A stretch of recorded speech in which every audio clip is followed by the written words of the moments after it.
This week on Intriguedfulleffect. I just want to know realistically what's going on. Mm-hmm. I know people say I shouldn't say, but I'm gonna speak my son's truth until I get justice for him, so I know what happened to him. It's like half of my heart is gone. I'm Chandrea Thomas, and welcome to episode 8. In this podcast, I talk about curious cases, disappearances, and other stuff. And today I'm talking about the curious case and murder of 28-year-old Jerome Baker from St. Louis, Missouri. I distinctly remember covering his disappearance when I was reporting in St. Louis back in 2016. That was also my first encounter with his mother, Maurnice. In talking with her that day, I could see the worry and hear the pain in her voice, and all she wanted to know is where her son was, but she also knew that something was wrong. And that's especially true because she had a close bond with her son. Maurnice says that Jerome called her at least 3 times a day, and those calls stopped on the day he disappeared. After more than a year of worry and waiting, she finally got an answer. Jerome's remains were found in a wooded area in North St. Louis, and now the question is, who took his life and why? Maurnice also gave me some shocking and exclusive details about her son's case that have never been shared with the media or public before. I will break that down for you in this episode, so let's get to the story. I spoke to Jerome's mother and his best friend Corey. I also reached out to the woman he was seeing at the time, and I heard back from St. Louis City Police about the case. This is what happened. It was May 15th, 2016, just after 9 a.m. Jerome, a father of 4, was planning to spend the day with his family at Six Flags. That's when his female friend left to pick up some kids to make the trip to the park. Jerome stayed behind and planned to meet up with them after he made lunches inside of the woman's home at the 600 block of Bartmer in St. Louis. Then at around 9:56, Jerome called his friend Corey and asked him for a ride to the park because they had a big group. But when Corey arrived to pick him up, about 11 minutes later, Jerome was nowhere to be found. And that's when the tragedy for Maurnice Baker started. Jerome's bank, social media, and phone activity stopped on that day. Maurnice Baker, thank you for taking the time to talk with me today. I know it's been a little while since we talked about Jerome's case, but I do want people who may not be familiar with his case to really know exactly what happened from the beginning. So can you take me back to that day in 2016 when you found that your son was missing? What happened that day? Well, it was a normal Sunday. Jerome called me about 9 o'clock in the morning, maybe about 8:30 or 9. He wanted to use my car. He needed an extra car because him, another girl, and some more people were going to take some kids to Six Flags. And I told Jerome I had somewhere to go because I had my other kids with me. And he said, okay, well, let me make a couple more phone calls to see if I can get a car. So I'm thinking maybe he got the car or whatever.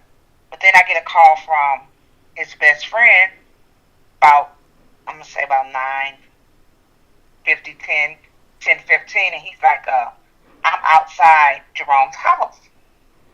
And I'm picking him up because he asked to use my car. His friend Corey said he asked to use my car. And I told him he couldn't use it, but I would drop him off and pick them back up so that way I could still be doing what I have to do.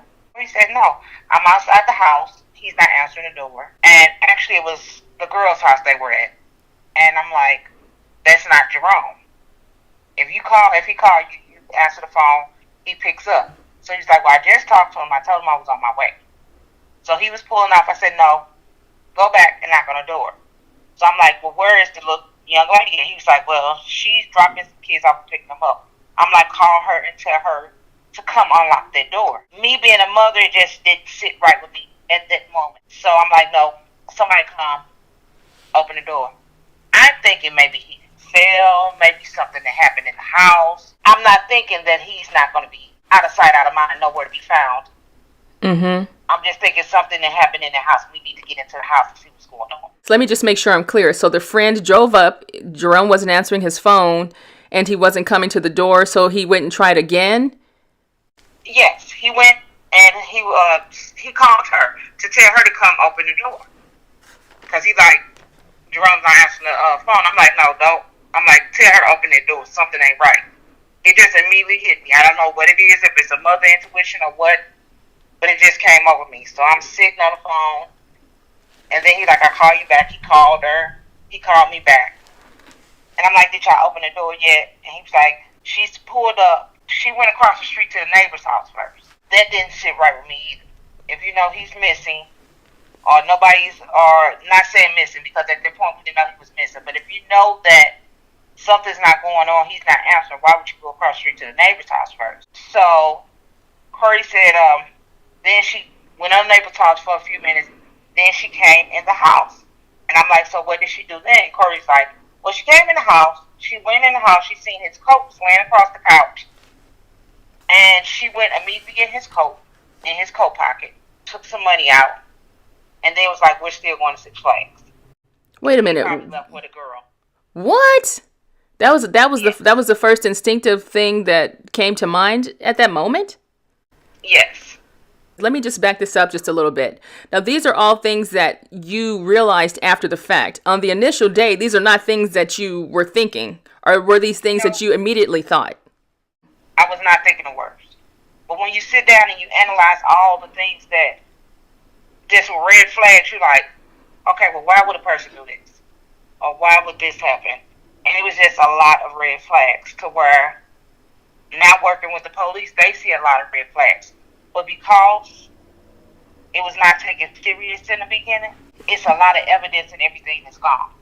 Maurnice says when the girlfriend came back in Jerome's car, it was packed with kids heading to Six Flags, and she didn't have enough room for the kids in the car. So Corey eventually gave some of the kids a ride in his own car. Maurnice also claims the girlfriend thought Jerome had left with another woman and wanted to go to the park as planned. And she tells his friends still drop us off. Okay. So Corey was like, he didn't feel comfortable, but he still dropped them off at Six Flags. Okay, so what happened after that? Jerome's car, Mm-hmm. and Corey dropped the rest off. Okay. So while she was at Six Flags, then I was worried, like, where's my grandson? And he was like, well, she took him with you. He doesn't go nowhere with her. My son was married, him and his wife were separated. And he either go with his wife or his mother. So he really knew nothing about this other young lady. Okay, so the woman that he was with was a girlfriend while he was separated from his wife. She was a female acquaintance. Yeah, because we really don't know her like that. Seen her maybe once or twice, but I never really knew anything about her. As minutes turned into hours throughout the night, there was still no sign of Jerome, and the family started to panic. All of this happening while Maurnice was out of town on a trip. So by this time, I'm getting nervous. I'm calling around. Corey's calling around. Everybody's calling around. Jerome's a mama boy. He had mama boy tattooed on his neck. And a lot of people be like, well, y'all fussed at each other and all that. We fussed and all that, but that was my baby and I was his life. You know, we're so close in age. We're only 15 years apart. So we kind of grew up together. You know, he turned me into the woman I was, happened to raise him. And it's like, even when he was mad at mom, he still called mom 15 times a day. Mm-hmm. Even if he mad at me, he still gonna call. What you doing? Never mind. Right. It just was a habit. I heard from him the night before. He came and got his son that night from me because Jerome was with me. His son Jerome was with me initially. And then from that point on, I didn't hear anything else. So you had a very close bond and relationship with your son, so you communicated with him regularly on a daily basis. That was nothing that was out of the ordinary. You heard from your son no matter what. Right. Okay. So on this particular day, something about your gut instincts tells you something's not right. Did you go over to the house yourself? No. I was waiting on Corey to call me back. I had called the police, but they told me I couldn't make a report for 24 hours. I literally waited till like 9 o'clock in the morning, when it was exactly 24 hours, and then I got up and when I went to the police station. After filing a police report, Maurnice wasn't satisfied with the response she got from police. She continued to press investigators to do more. So I was asking them would they ping his phone, because his phone was with him. And St. Louis City Police was like, no. So I'm begging them, please ping his phone. Something is wrong. And she tells me, oh, no, I got a tip. He's in Illinois with a white girl. I'm like, Jerome's not over there. And she's like, well, how do you know? Because this is what I heard from the hotline, and this is the tip I gave. I'm like, because Jerome wouldn't go a day without calling me. I'm like, do I need to pull my phone record so I can show you Jerome calls me 100 times a day? And actually, it took me 5 months for me to actually get them to ping his phone. So what happened after they pinged his phone? What did you find out from that? Well, we actually went into his phone and got some phone calls ourselves. Then Maurnice hit me with some explosive information about her son's case that has never been revealed to the public that can potentially blow the case wide open. She says Jerome's last phone call was to 911. I got an anonymous tip that says, after the 5 months when they finally pinged his phone, I got a tip saying, ask them about a 911 call. That's all the person told me. That's interesting. So what happened with this mysterious 911 call? On the tape, they said he was fighting, and they know it's more than one person. Baby was by himself fighting. So you're saying that during this 911 call, there was some scuffling and things going on within this phone call? Yes. So tell me, what do you know about the call? I wouldn't listen to it. I was not mentally ready to listen to it. And then I didn't want to accidentally hear anything to where I might hear my baby needing help from me. So I asked my daughters if they wanted to hear it, but I didn't want to listen to it. What information did they get from the call that they relayed over to you? That it was more than one person that he was scuffling with. They didn't say how long the phone call was? Yeah. They won't go, because it's a homicide, they won't go into details now. Did you uncover anything else on your own? We had found things that we found that was significant at the time. Like we found a pair of Jerome's shoes out in the back of the alley, but they wouldn't take them as evidence. My son liked to drink white Remy. We found a white Remy bottle on the side of the house broken. Found drag marks. We told the police about the drag marks the next day. It rained maybe like 2 days later, so all of that was gone. They never did go up in that house. If St. Louis City would have took his case serious, and if they would have looked into his case and pinged his phone, they would have known he made a 911 call. They found out 5 months later, and they tried to hide it from me because they know that's really going to make me upset because a 911 call was made from his phone. A 911, so let me just make sure I'm clear on this. A 911 call was made from Jerome's phone on that Sunday? Yes, that morning. They actually have him on tape. I haven't listened to the tape myself because I'm just so angry that they didn't feel he was worthy enough to be found or looked for. And that my baby made a 911 call for help. And no one wanted to help him for 5 months. Wow. Let me ask you a question, Maurnice. Do you think that there is because I remember at the time when I was covering the story, people were, making all these assumptions about your son and his lifestyle and, kind of jumping to conclusions about him. Tell me about what he was involved with and to clarify so people understand exactly what he was doing. I think you as a mother can really clear that all up. Yeah, in the beginning, people were trying to say, well, he must be in a gang, or he must be doing this, or my son was rapping, so he made videos, and some of his videos were not the perfect videos. They were the average rap videos. But, like I tell anybody, if even the world can't dig up no dirt to put you out there, where's the dirt at? He got in trouble when he was younger, but at the present time, Jerome was on the right track. Jerome had a heating and cooling degree. Jerome was working on another degree. Jerome was into his music, and he was working at Domino's Pizza delivering pizzas. I'm not going to say Jerome was an angel, because back in the days, he made things. He made problems, and he wasn't a perfect child, but he was on the right track. According to family members, Jerome was an up-and-coming rapper and business owner who loved his family. Here's some sound from Jerome and his daughter. Why you always want to go with me? I love you. What? I know that, but why you always want to go with me?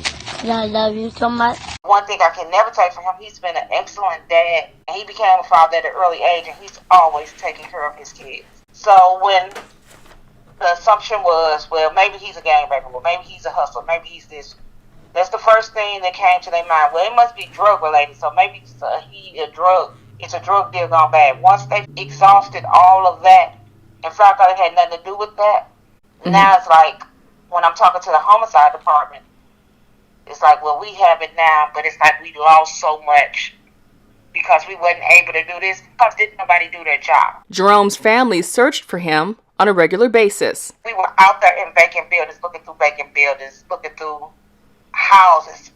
His dad is a pastor in Columbia. His dad would have a thought at 3 o'clock in the morning. He would drive down, and him and my husband would get together and go look in houses and go look for him. We didn't stop looking for him, whereas St. Louis police never did start. It took them 5 months. It took them till Takesha Boyd stepped into the case and said, I'm going to help you.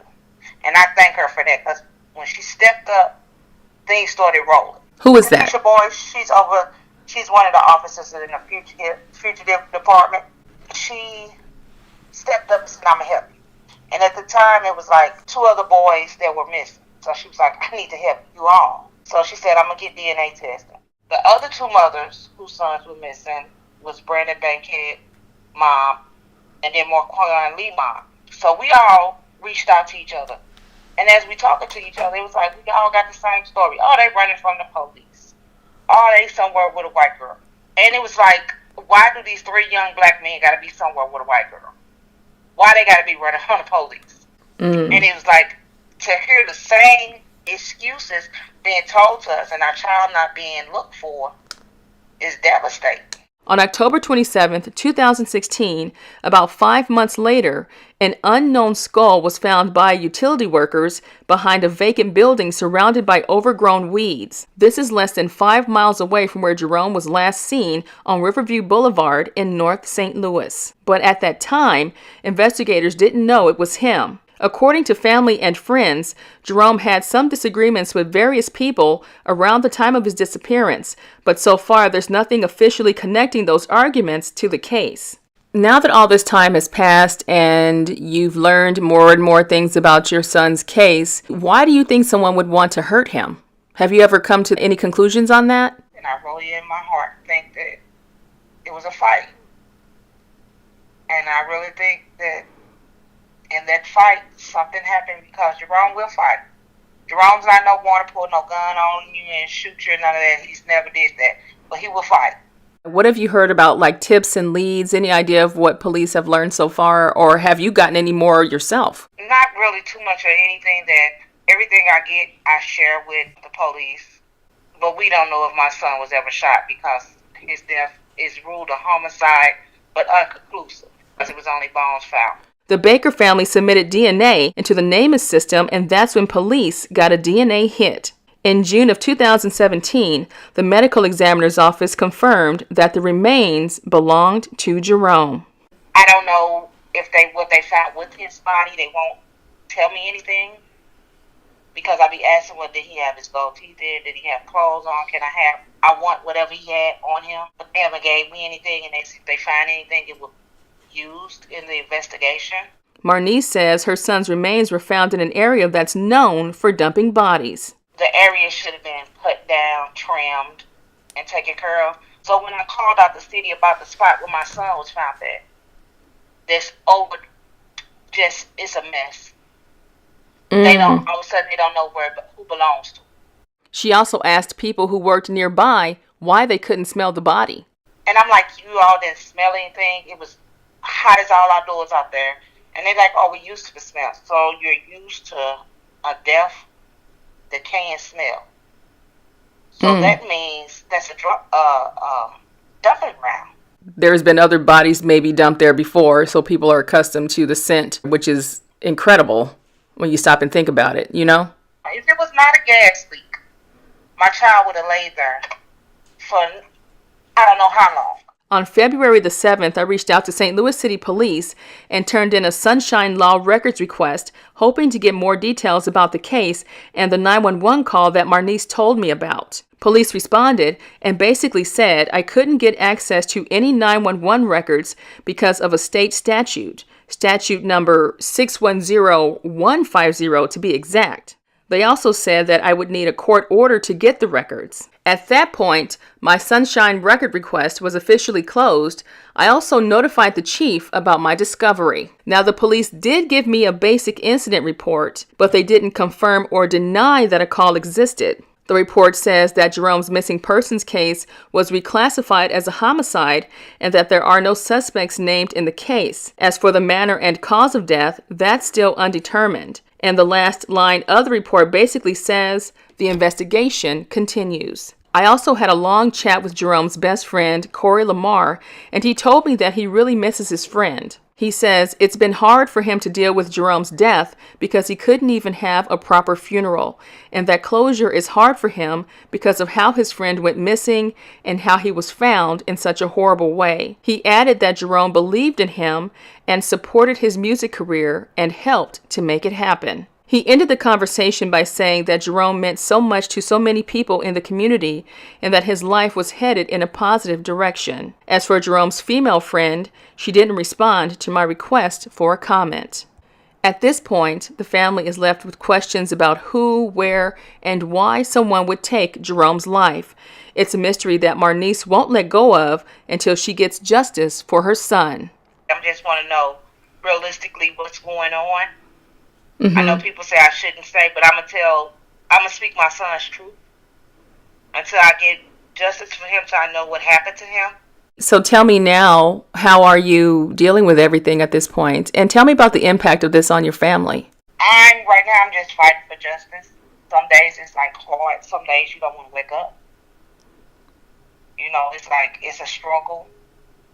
I have got ridicule for the days that I do smile. How you smiling and this happened, you know. But that's what my son always say, don't let nobody see you cry. But I sit back in my bed and it's things that I can, things that make me remember him. When I drive down Highway 70 and I see that I drove there for 5 months past my child and he was laying there. So as I drive down there now, it bothers me. His siblings are not the same. His kids got PTSD, you know, his daughter. My son would be in St. Louis, and if his daughter say, Daddy, I want to see you, he would get in his truck, get some gas money, and drive to Houston and go see his child. And she knew that, and it's not there no more. So to see her suffer like she suffered, and his son is now 14 for to be 15, he's going through because he was with his daddy when he came up missing. It's heart-wrenching. You know, like I tell him, I don't want, you know, the what ifs. But what if I would have stayed with my daddy? And I was like, I probably would have been looking for Tootie Roll. So, It's hard to wake up every day and keep going because a mother should never bury her child. That was my only son. I have stepsons, but that was my only son that I birthed. You know, it's like half of my heart is gone. I have 4 biological kids and a 4th is just for love. And it's like sometimes I have to realize that I still have to be here for them and be here for my grandkids. But I think I am a little bit more distant with my kids and my grandkids some days because I don't want to feel that hurt, but I'm paranoid. My daughter, she has 5 boys, and I just be so worried about her boys coming up in St. Louis. It just saddens me that the lifespan of our young men. Mm-hmm. And by me going to grief counseling and going to group, and it's like each week we getting 2 to 3 mothers coming in that then lost their son. And it's like it's the norm for us, and it shouldn't be the norm for us. And I hate to say it's the norm, it's becoming the norm for African American kids. And it shouldn't be. To where I hear a lot of them say, well, you know, we're not going to make it to 30. Or if they make it to 30, well, I made it to 30, like it's something to celebrate. It's just sad. Yeah, it really is. Another thing that I find really interesting is just this whole idea of the 11 minutes. The 11 minutes between when the female friend left and when Jerome's friend came to pick him up. What goes through your mind when you think about those 11 minutes? You try to get them back. What could I have done different to make them 11 minutes? Actually, it was 11 minutes from the time he talked to Corey to the time Corey made it to the house. So Corey, when I talked to him, and he has his days, his best friend, you know, he's been going on a lot of tours and stuff lately, and he just like, it's is not the same without him sometimes. And he just like, what if I would have got up a minute faster or left out the door a minute sooner? Maybe I could have caught some. Because one thing we have narrowed down to is that the time he was there knocking on the door is the time the 911 call was going on. Oh, man. I'm just praying to God that this 911 call, and I know they didn't want me to say anything, but it's like I'm not keeping it. Maybe someone will step up. Maybe, it's like I'm tired of people because people was like, well, I'll tell you, but you can't tell nobody, or I don't want nobody to know. It's a difference in telling and a difference in snitching. And I tell people that snitching is when you do the crime with somebody and you want to cut your time and tell her you're a friend.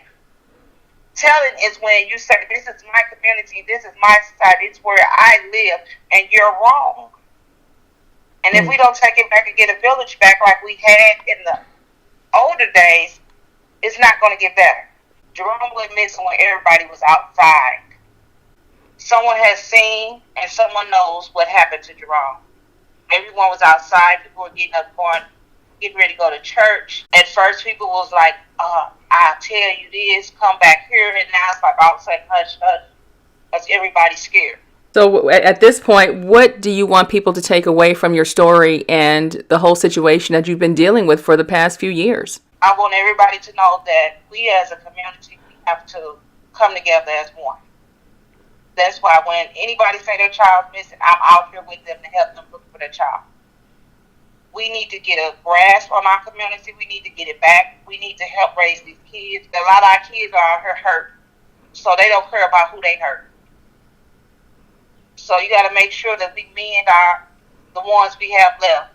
Met a lady the other day. She said that her grandmama just passed away, but before she passed away, she's like, my grandmama was like, I really missed him because he'll walk down the street and see me, and he helped me up on the porch. But it was just the love in him because he loved people and he trusts people. And I'm hoping that love and trust is not what got him killed. While Maurnice is trying to move forward in her life, she also has a message for the people responsible for her son's death. I'm trying to be at a forgiving point of the person that did something to my child. I'm not going to say I'm there yet. But that's what I'm trying to do.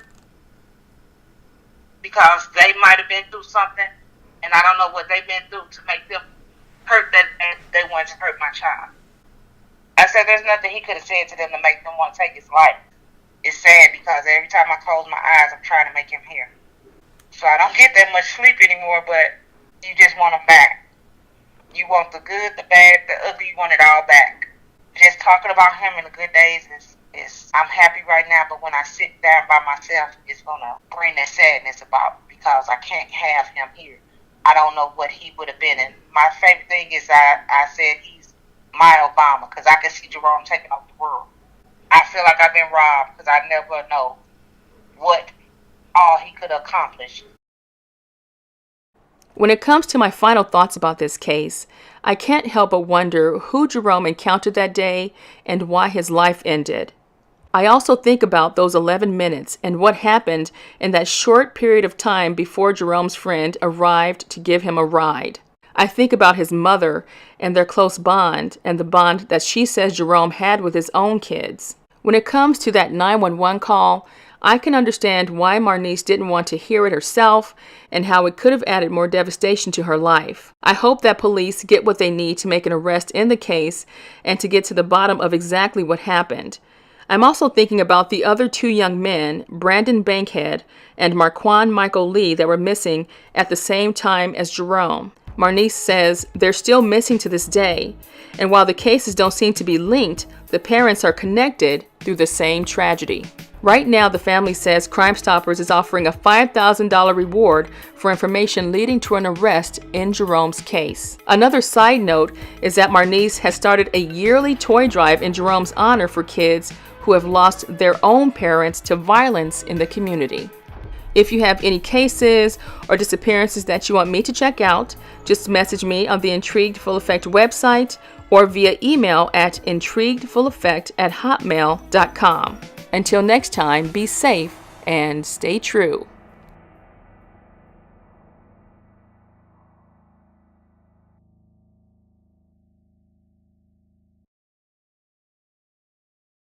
The views, information, or opinions expressed during the Intrigued Full Effect Curious Cases, Disappearances, and Other Stuff podcast are solely those of the individuals involved and do not necessarily represent those of the host or any other entity. The primary purpose of this podcast is to educate and inform. The host of this podcast assumes no liability or responsibility for any activities in connection with opinions shared in the podcast. The podcast and blog associated with it shall not be used in any legal capacity or as a basis for expert testimony. Any copyright material used in the podcast is approved by the owner or is part of the public domain. Music by Pond 5.